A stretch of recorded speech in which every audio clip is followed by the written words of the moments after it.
사투리로 책 읽어주는 남자.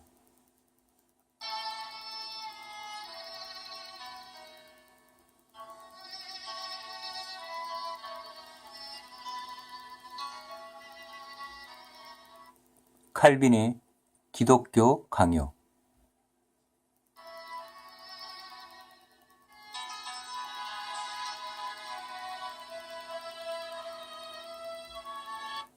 제1권 창조주 하나님에 대한 지식.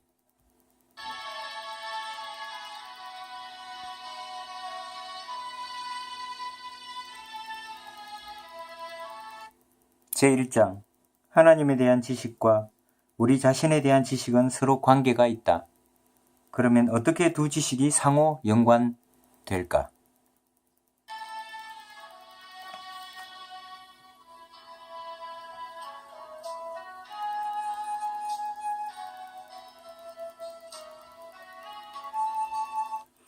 우리가 가지고 있는 지혜, 즉 참되고 건전한 지혜는 거의 대부분이 하나님에 대한 지식과 우리 자신에 대한 지식의 두 부분으로 되어 있습니다. 그러나 이 두 지식은 많은 끈으로 연결되어 있지만 어느 쪽이 먼저 다른 것을 낳는지를 식별하기는 쉽지 않습니다. 무엇보다도 먼저 사고의 방향을 적시 돌이켜 그 안에서 힘입어 살며 기동하고 있는 하나님에 관해 명상하지 않는 한 어느 누구도 자기 자신을 살펴볼 수 없을 것입니다. 왜냐하면 우리가 받은 은사들은 우리들 자신에게서 비롯된 것은 거의 없으며 사실상 우리의 존재 그 자체도 한 분이신 하나님 안에서만 존재하기 때문입니다. 따라서 우리에게 하늘에서 이슬처럼 내려주시는 이러한 축복들은 마치 시냇물과 같이 샘의 근원으로 우리를 인도합니다. 실로 우리가 빈곤할 때 우리는 하나님 안에 무궁무진한 축복이 있음을 확실히 알게 될 것입니다. 첫사람 아담의 범죄로 말미암아 깊이 빠지게 된 비참한 멸망 때문에 우리는 특히 우리의 눈을 하늘로 향하지 않을 수 없게 되었습니다. 그리하여 우리는 굶주리고 배고플 때에 부족한 것을 구할 뿐 아니라 두려움이 일어날 때 겸손을 배우게 됩니다. 왜냐하면 인간에게는 비참이라는 한 진실한 세계가 존재함으로써 우리는 하나님이 주신 의복을 빼앗기고 우리의 수치스러운 벌거벗음의 수많은 추행을 노출시킵니다. 그리하여 우리 각자는 자신의 불행에 대한 자각에 자극받아서 적어도 하나님에 대한 다소간의 지식을 얻게 되었습니다. 우리의 무지, 공허, 궁핍, 무력, 게다가 타락과 부패를 느끼게 됨으로써 우리는 지혜의 참된 빛, 건전한 미덕, 풍성한 선, 의의 순결함이 하나님의 선하신 일을 오직 주 안에 있다는 것을 알게 됩니다. 따라서 우리는 우리 자신의 죄악을 생각할 때 하나님의 선하신 일을 생각하게 됩니다. 우리는 우리 자신에 대해 불만을 느끼게 될 때 비로소 하나님을 진정으로 갈망할 수 있게 됩니다. 만약 어떤 사람이 자기 자신을 모르고 자기 자신의 재능에 만족하며 자신의 비참한 상황을 깨닫지 못하거나 관심이 없는 한 현재 자신의 모습에 만족하지 않을 사람이 이 세상 어디에 있겠습니까? 이와 같이 우리 자신에 대한 지식은 하나님을 찾도록 우리를 일깨워 줄 뿐만 아니라 말하자면 우리의 손을 이끌어 그를 발견하도록 인도하는 것입니다.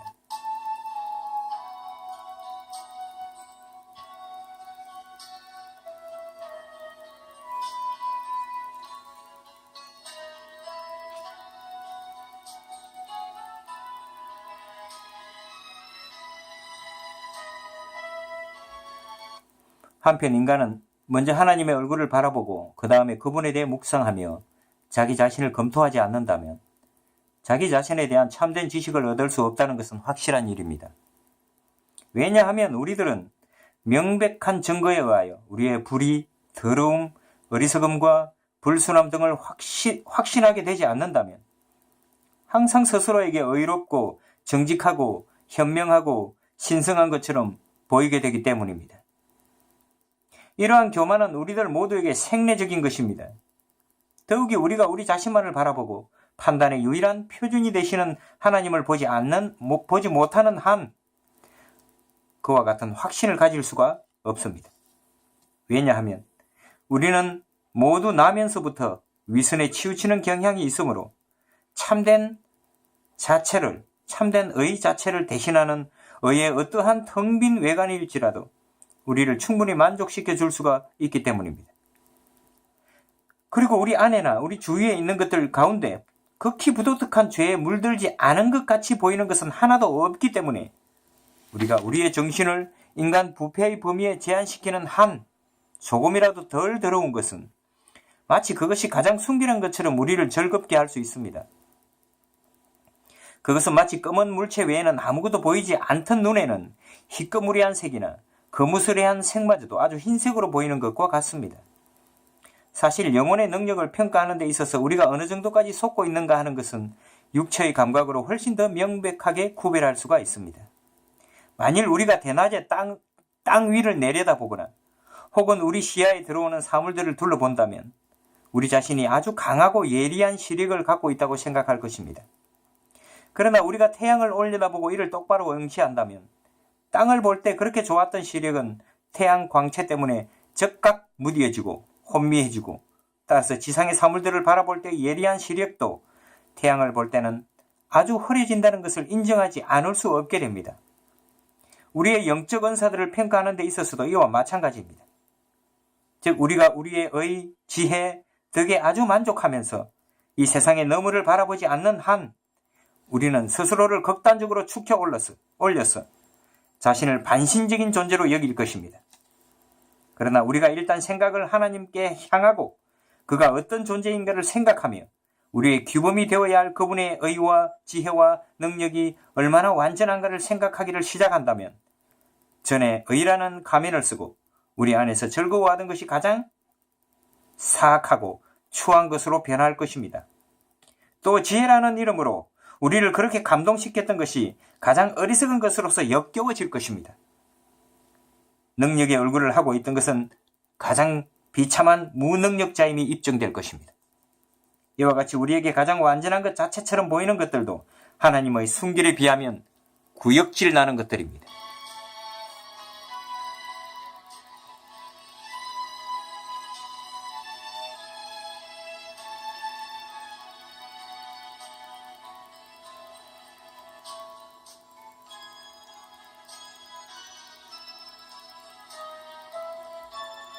성도들이 하나님의 임재를 느낄 때마다 언제나 충격을 받고 압도당했던 것으로 성경이 일반적으로 묘사하고 있는 그 두려움과 놀람은 바로 여기서부터 온 것입니다.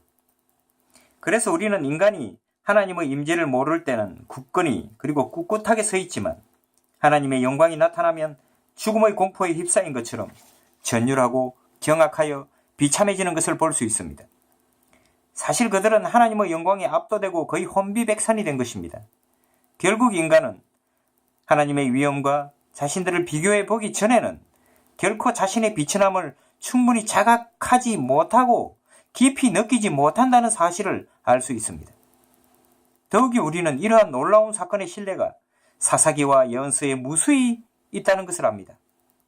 그리고 하나님의 백성들 사이에서 우리가 하나님을 보았으니 반드시 죽으리라 라는 표현이 사사기 13장 22절, 이사야 6장 5절, 에스겔서 2장 1절, 1장 28절, 사사기 6장 22절 등에 자주 사용되고 있습니다. 욥기는 하나님의 지혜와 권능과 순전하심을 묘사함에 있어서 항상 인간들로 하여금 자신의 어리석음과 무능함과 부패를 깨닫게 함으로써 인간을 압도하는 강력한 주장을 하고 있다고 욥기 38장 1절 이하에서 말합니다. 이것은 충분히 증거가 있는 말입니다.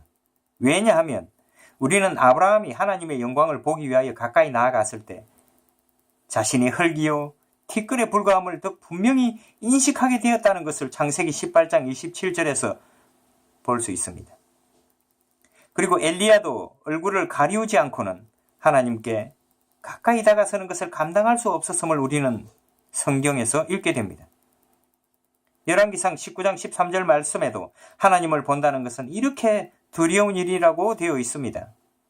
하물며 이사야 6장 2절에 보면 그룹들까지 두려움으로 그들의 얼굴을 가리웠는데 욥기 13장 28절에 후패하고 욥기 7장 5절, 시편 22편 6절에 벌레에 지나지 않는 인간이야 무엇을 할 수 있단 말입니까? 이에 대하여 선지자 이사야 24장 23절 말씀에서 그때 달이 무색하고 해가 부끄러워하니 이는 만군의 여호와께서 왕이 되시고 라고 말합니다. 즉 그가 그의 광채를 발하시고 더 가까이 다가서게 되면 가장 빛이 나던 것들도 그 앞에서는 캄캄하게 될 것이라는 뜻입니다. 그러나 하나님에 대한 지식과 우리 자신에 대한 지식이 서로 밀접하게 연관되어 있다고 할지라도 가르치는 올바른 순서는 전자를 먼저 논하고 다음에 후자를 논하는 것이라 하겠습니다.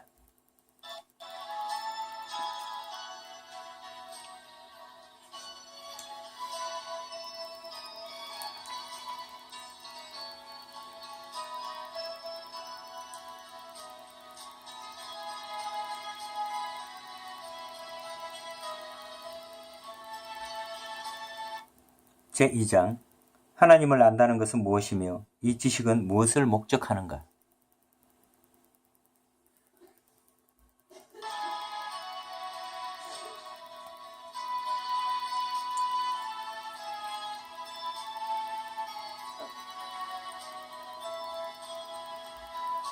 내가 이해하고 있는 바로는 하나님에 대한 지식은 우리가 하나님의 존재를 생각하는 것일 뿐만 아니라 동시에 우리에게 무엇이 적합하며 무엇이 하나님의 영광에 합당한 것인지 요컨대 그를 알므로써 우리에게 어떤 도움이 있는가를 이해하는 것입니다.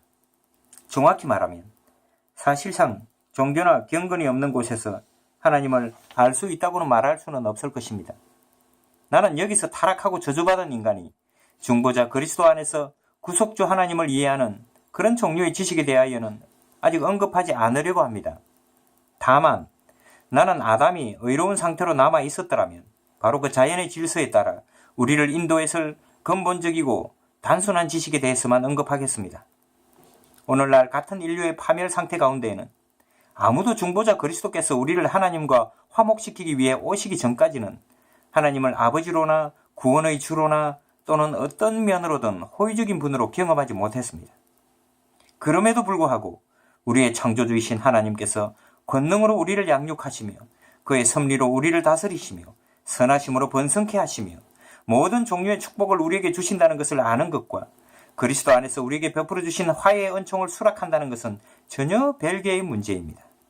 먼저 하나님은 성경의 전체적인 가르침에서처럼 우주의 창조에 있어서도 자신을 단순히 창조주로서 나타내십니다. 그리고 나서 그리스도의 얼굴 안에서 자신을 구세주로 나타내십니다. 하나님에 대한 두 부분으로 이루어진 결론적인 지식 중에서 이제 우리는 첫 번째 측면을 먼저 논할 것입니다. 그리고 적절한 곳에서 그 다음 것을 논하기로 하겠습니다.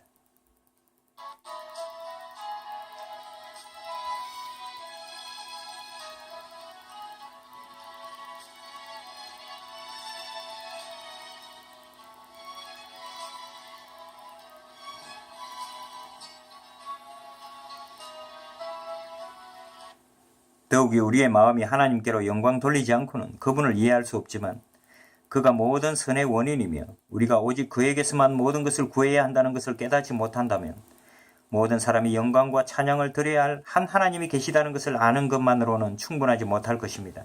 내가 의미하고자 하는 바도 이것입니다. 즉 하나님은 우주를 일단 지으셨으므로 그의 무한하신 권능으로 세상을 유지하시고 지혜로 다스리시며 그의 선하심으로 보존하시고 특히 정의와 심판으로 인류를 판단하시며 자비로서 인내하시며 보호하심으로써 지켜주실 뿐만 아니라 지혜와 빛, 의나 권능이나 공의, 참된 진리 중 어느 하나라도 그로부터 나오지 않는 것은 조금도 없으며 그에게 원인을 두지 아니한 것은 하나도 없다는 것입니다. 그러므로 우리는 이 모든 것을 그에게서 기대하고 구하며 일단 받은 것에 대해서는 그에게 감사하는 것을 배워야 할 것입니다. 왜냐하면 하나님의 권능을 의식하는 것은 우리에게 적절한 경건 교사가 되며 거기에서 종교가 나온 것이기 때문입니다. 하나님의 은혜를 우리가 깨달음으로써 생기는 하나님에 대한 사랑에 경외심이 결합된 것이 경건이라고 봅니다. 그러므로 인간은 모든 것을 하나님께 빚지고 있으며 그들이 하나님의 부성적인 돌보심에 의해 양육되고 있고 하나님이 그들의 모든 축복의 창조자이시며 그를 떠나서는 그들이 아무것도 찾지 못할 것이라는 사실을 깨닫기 전까지는 결코 자발적으로 봉사하지 않을 것입니다. 아니, 하나님 안에 완전한 행복을 두지 않는 한 인간은 결코 진실하고 경건하게 자신을 하나님께 헌신하지 않을 것입니다.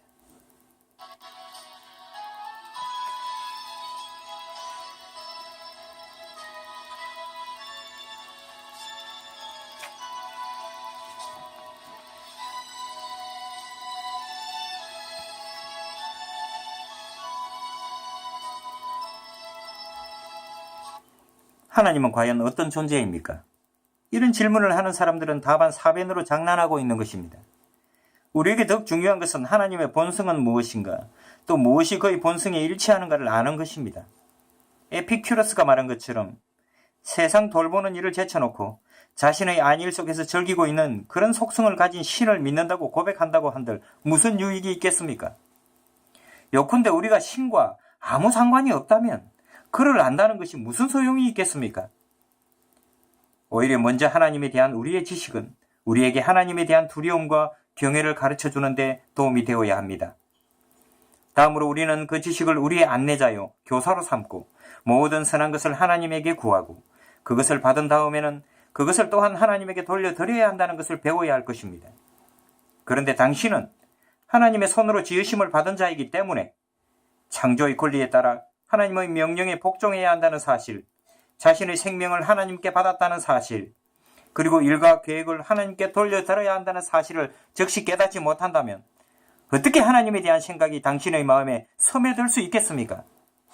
이것이 사실이라면 당신의 생활이 하나님을 섬기는 데 받쳐지지 않는다면 그것도 극도로 부패해져 있음이 명백한 것입니다. 왜냐하면 하나님의 뜻이 인간 삶의 법칙이기 때문입니다. 또한 당신이 하나님을 모든 선의 근원이요 원천으로 인정하지 않는다면 당신은 하나님을 분명하게 바라볼 수 없을 것입니다. 인간의 부패함이 하나님에 대한 바른 탐구를 하지 못하도록 유인하지만 않는다면 하나님과 굳게 결합하고 그를 신뢰하고자 하는 열망이 생기지 않을 수 없을 것이기 때문입니다. 왜냐하면 경건한 마음은 자기 스스로의 임의의 신을 꿈꾸지 않고 유일하신 참 하나님 한 분만을 바라보기 때문입니다. 또 경건한 마음은 하나님에 대해 자기 좋을 대로 생각을 덧붙이지 않고 하나님이 계시하는 대로의 하나님의 모습에 만족합니다. 더 나아가 그런 마음은 길을 잃고 방황하거나 하나님의 뜻을 경솔하고 대담하게 벗어나지 않도록 항상 최선의 주의를 기울이고 조심합니다. 따라서 그는 하나님이 모든 것을 다스리신다는 것을 알기 때문에 하나님을 인정하고 하나님이 만물의 안내자요 보호자이심을 확신하고 자신을 온전히 바쳐 하나님을 믿습니다. 또한 하나님이 모든 선의 근원이심을 알고 있으므로 어떠한 어려움이나 어떠한 궁핍함이 있을지라도 즉시 그의 보호를 믿고 그로부터 오는 도움을 기다립니다. 또 하나님이 선하시고 자비로우시다는 것을 알기 때문에 그분을 전적으로 신뢰할 뿐만 아니라 어떤 어려움 가운데서도 항상 하나님의 자비로우신 구제책이 준비되어 있다는 것을 의심하지 않습니다. 경건한 사람은 하나님을 주와 아버지로 인정하기 때문에 모든 일에 있어서 하나님의 권위에 복종하고 그의 위엄을 존귀히 여기고 그의 영광을 더욱 빛내며 그의 계명을 준수하는 것이 마땅하고 바른 일이라고 생각합니다. 또한 그러한 사람은 하나님이 정의로우신 심판관이시며 죄악을 벌주기 위해 엄격함으로 무장하고 계시다는 것을 알고 있기 때문에 항상 하나님의 심판석이 그의 눈앞에 있는 것처럼 행하며 두려움으로 자신을 삼가하여 하나님의 노를 격발시키지 않도록 처신합니다. 게다가 그는 하나님의 심판을 자각하면 그것이 피하고 싶을 정도로 공포스러운 것이지만 설사 피할 길이 열려 있다고 할지라도 숨으려 하지 않습니다. 그러나 그는 하나님이 경건한 자들에게 은혜를 베푸시는 분이심이 못지않게 악인에게 벌을 주시는 분으로 받아들입니다. 왜냐하면 경건한 사람은 불경건하고 사악한 자에 대한 형벌과 어려운 사람에 대한 영생의 상급이 똑같이 하나님의 영광에 속한 것임을 깨닫고 있기 때문입니다. 게다가 경건한 사람이 스스로 죄를 피하는 것은 형벌의 두려움 때문만은 아니고 그가 하나님을 아버지로서 사랑하고 경외하며 하나님을 주로서 예배하며 찬양하기 때문입니다. 설사 지옥이 없다 하더라도 하나님을 거역한다는 것은 여전히 생각만 해도 몸서리 쳐지는 일일 것입니다. 실로 이것이 순수하고 참된 종교입니다. 신앙이 하나님에 대한 진지한 두려움과 결합되어 이 두려움이 또한 자발적인 경외를 일으키고 율법에 명시된 대로의 합법적인 예배를 하게 됩니다. 여기서 더 주의 깊게 주목해야 할 사실은 모든 사람들이 다 대충 건성으로 하나님을 경배하고 있으며 극소수만이 진정으로 그를 경외하고 있다는 것입니다. 그리고 의식에 있어서는 아무리 외관상 화려하고 거창하다 하더라도 진정한 건전함을 실로 찾아보기가 힘들다는 사실입니다.